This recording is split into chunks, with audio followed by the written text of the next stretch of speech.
কাঁচা আলু দিয়ে মাত্র 10 মিনিটে আপনাদের একটা মুখরোচক মুচমুচে নাস্তা তৈরি করে দেখাবো। চা তৈরি হওয়ার আগেই এই মুচমুচে নাস্তাটা তৈরি হয়ে যাবে। মাত্র 10 মিনিট সময় হাতে থাকলে এরকম একটা মুখরোচক নাস্তা আপনারা তৈরি করে নিতে পারেন। আর এই নাস্তাটা সম্পূর্ণ কাঁচা আলু দিয়ে তৈরি। এই শীতের সন্ধ্যায় গরম গরম চায়ের সাথে গরম গরম এরকম একটি নাস্তা থাকলে আর কি লাগে। তো কথা না বাড়িয়ে চলুন দেখে নে কিভাবে তৈরি করলাম। ভিডিওটা স্কিপ না করে দেখার অনুরোধ রইল। আসসালামু আলাইকুম, আবারও একটা নতুন ভিডিও দেখার জন্য সবাইকে ওয়েলকাম জানাচ্ছি। আজকে আপনাদের কাঁচা আলু দিয়ে একটা নাস্তা তৈরি করে দেখাবো, একদম মুখরোচক মুচমুচে একটা নাস্তা। এই শীতের সন্ধ্যায় চায়ের সাথে একদম জমজমাট একটা নাস্তা। হাতে মাত্র 10 মিনিট সময় থাকলে এরকম একটা নাস্তা তৈরি করে নিতে পারবেন। তো প্রথমে এখানে আমি আলু মাঝারি সাইজের 2টা আলু এখানে কুচিয়ে নিয়েছি, মানে গ্রেটার দিয়ে বড় যে ছিদ্রটা ওটা দিয়ে গ্রেট করে নিয়েছি। আমি খোসা সহই গ্রেট করে নিয়েছি, ভালো করে ধুয়ে পরিষ্কার করে ভালো পানি ঝরিয়ে নিয়েছি। এখন আমি এর উপরে ডাল গুঁড়ো করা, মসুর ডাল গুঁড়ো করা দিয়ে দিয়েছি চালের গুঁড়ো কিছুটা। এখানে পরিমাপটা চায়ের কাপের বেশি, অর্ধেক কাপ করে দিয়ে দিয়েছি, মানে 3 ভাগের 2 ভাগ দিয়ে দিয়েছি। আর এখানে দিচ্ছি পেঁয়াজ, কাঁচামরিচ আর ধনিয়া পাতা। তো এগুলো সম্পূর্ণ আপনাদের ইচ্ছে মতো এবং আন্দাজ অনুযায়ী দিয়ে নেবেন। এগুলো আসলে যার যার স্বাদ অনুযায়ী দেবেন। আদা রসুন বাটা দিয়ে দিয়েছি 1 টেবিল চামচের মতো। এখানে লবণ দিয়ে দিয়েছি স্বাদ অনুযায়ী। এবার এর মধ্যে দিয়ে দিব শুকনো মরিচের গুঁড়া 1 চা চামচের মতো, দিয়ে দিচ্ছি এখানে হলুদ গুঁড়া 1/2 চা চামচের মতো, দিয়ে দিচ্ছি ধনিয়া গুঁড়া 1 চা চামচের মতো। এখানে টেস্টিং সল্ট 1/2 চা চামচের চাইতেও কম, মানে সামান্য পরিমাণের দিয়েছি। আপনারা চাইলে এখানে ম্যাগি মশলা ব্যবহার করতে পারেন, আমার কাছে ম্যাগি মশলা ছিল না, তাই আমি অল্প পরিমাণের এখানে টেস্টিং সল্ট ব্যবহার করেছি। এখন এগুলোকে ভালো করে একটু মিশিয়ে নিতে হবে। আর এর মধ্যে কোনো পানি দিতে হবে না, কারণ আলুর গায়ে যতটুকু পানি আছে বা লবণ দেওয়ার কারণে সামান্য একটু আলু থেকে পানি বের হবে, সেটা দিয়ে মাখা হয়ে যাবে। এর মধ্যে এক্সট্রা কোনো পানি দিতে হবে না। তারপরেও যদি আপনাদের মনে হয় সামান্য 1-2 চামচের মতো পানি দিয়ে এটাকে মাখিয়ে নেবেন।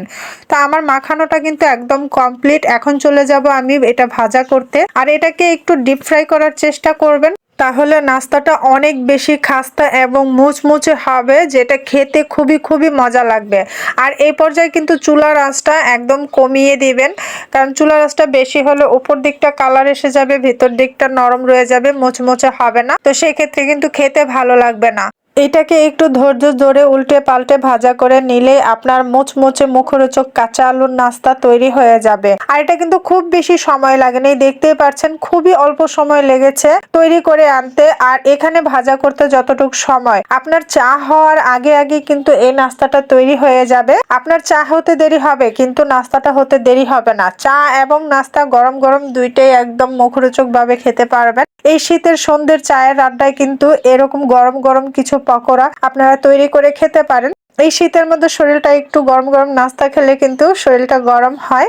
তো আপনারা ট্রাই করবেন বাসায় এরকম মুখরোচক নাস্তা তৈরি করার জন্য। আর একদম ঘরোয়া উপকরণ দিয়ে তৈরি, মাত্র 2টা আলু থাকলে কিন্তু এরকম করে নিতে পারেন। খুব বেশি ঝামেলা নয়, একদম ঝামেলাবিহীন একটা নাস্তা। একবার হলেও এই আলুর নাস্তাটা তৈরি করে দেখবেন, খুবই সুস্বাদু এবং খুবই মুচমুচে। আর আমাদের এদিকে একটা স্ট্রিট ফুড ভ্যানের মধ্যে এরকম করে এই আলুর পকোড়াটা বানিয়ে খায়, আমি প্রায় দেখি। এটা একটা গ্রিন চাটনি দিয়ে খাওয়া হয়, ধনেপাতার একটা চাটনি দিয়ে, খুবই মজা হয়, খুবই মজা এটা খেতে। তো আসলে ওখান থেকে খেয়েছিলাম, খুবই ভালো লেগেছিল, সেই আইডিয়া থেকেই তৈরি করা। তো আপনারাও তৈরি করে দেখবেন, খুবই ভালো লাগে। আর বন্ধুরা, এতক্ষণ ধরে যারা আমার ভিডিওটা ধৈর্য সহকারে দেখছো তাদেরকে জানাই মন থেকে আন্তরিক ভালোবাসা। আর যারা লাইক দিতে ভুলে গেছো, প্লিজ একটা লাইক দিয়ে দাও। তোমাদের একটা লাইকের কারণে আরো অনেক বন্ধুরা দেখার সুযোগ পাবে। এদিকে কথা বলতে বলতে আমার এই প্রথম পকোড়াগুলা কিন্তু ভাজা হয়ে গেছে। আর আমি কিন্তু একটা কাগজের উপরে তুলে নিয়েছি, যাতে অতিরিক্ত তেলটা শুষে নেয়। খুব সুন্দর হয়েছে, কালারটা দেখেই বুঝতে পারছেন কতটা মজাদার, ক্রিস্পি আর কতটা মুচমুচে হতে পারে। তো আমি আবারও দিয়ে দিচ্ছি, এভাবে করে সবগুলোই কিন্তু ভাজা করে নেব, একে একে করে দিয়ে দিচ্ছি। তো ভাজা করতে খুব বেশি সময় লাগেনি, 5 থেকে 6 মিনিট সময় লেগেছে এটা ভাজা করতে, মানে মুচমুচে করে নিতে। তো আপনারা একটু ধৈর্য ধরে ভাজা করবেন, তাহলে আরো মুচমুচে করে খেতে পারবেন। তো আমার কিন্তু একে একে করে এগুলো দেওয়া হয়ে যাচ্ছে। তো দেখুন আমার কিন্তু সবগুলো তৈরি হয়ে গেছে। এখানে সবগুলো কতটা সুন্দর দেখাচ্ছে, কালারটা দেখে একদম মনটা ভরে যাচ্ছে। এটার যেরকম কালার হয়েছে ওরকম খেতেও হয়েছিল। আসলে এটা না খেলে বুঝতে পারবেন না এটা কতটা মুখরোচক এবং মজাদার হয়েছিল।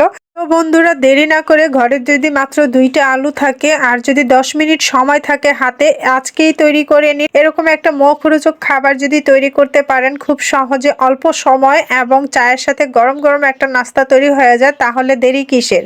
একবার ট্রাই করেই দেখুন না, বারবার খাবেন, দেখবেন এটা এতটাই ভালো লাগবে আপনি দ্বিতীয়বার বানাতেও বাধ্য হবেন। আর এই রেসিপিটা এতই সহজ যে আপনার চা না হওয়ার আগেই এটা হয়ে যাবে। এই নাস্তাটা হঠাৎ অতিথি চলে আসলে চায় নাস্তার সাথে দিতে পারবেন, বাচ্চাদের টিফিনে দিতে পারবেন, বিকেলে গরম গরম ভাজাপুরি খেতে ইচ্ছা করলে খুব সহজে এই নাস্তাটা তৈরি করে খেতে পারেন। আর এই নাস্তাটা যদি আপনাদের কাছে যদি ভালো লাগে অবশ্যই শেয়ার করে দেবেন, যাতে আপনার আত্মীয় স্বজন বন্ধু বান্ধব এরাও তৈরি করে খেতে পারে বা একটু সহজ রান্না দেখতে পারে। তা আজকের মতো এই পর্যন্তই। আপনাদের যাদের যাদের ভিডিওটা ভালো লেগেছে অবশ্যই তারা কমেন্ট বক্সে জানিয়ে যাবেন, বা আপনাদের যদি খারাপও লেগে থাকে অবশ্যই আপনাদের মূল্যবান বক্তব্য রেখে যাবেন।